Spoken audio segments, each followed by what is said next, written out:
I began reading Kafka as a teenager, and I don't return to him often. But there's a few things that he said that have marked me for life. One of them is he says, "No one sings as purely as those who inhabit the deepest hells. And what we mistake for the songs of angels is in fact their song." Now that's a paradox, but I think there's truth there, the way there is in paradox, in these seeming contradictions. Kafka also said that guilt is never to be doubted. This is something that he returns to often.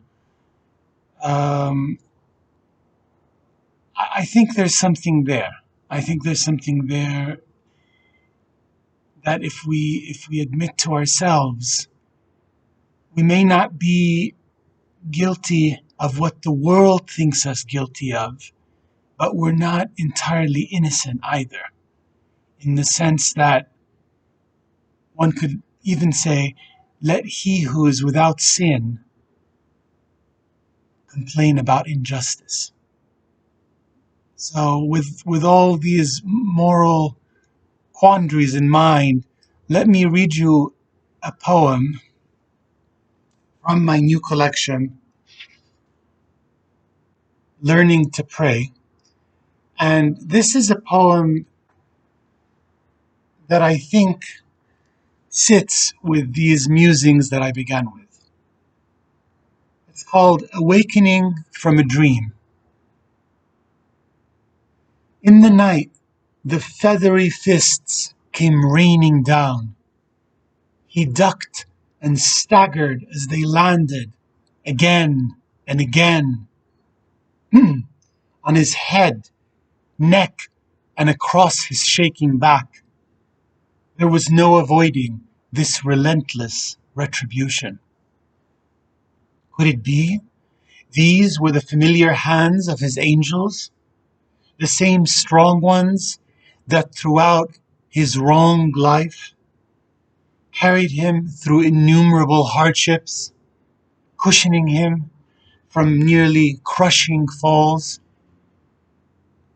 The blows continued to hammer down, and he ceased trying to avoid what he knew to be his due. Accrued through dismissed warnings and failed promises, he could begin to hear the beating of wings now, recognizing with slow wonder these fans were also his own. They flapped like weak devotions in the dark to shield him, accompanied by intermittent flashes of soft blue light, illuminating the proud army of his divine tormentors. With that said, I hope that the good we do and the good that we long to do and the good that we long to become and embody shields us from our heedlessness, our carelessness, and our stubborn sins.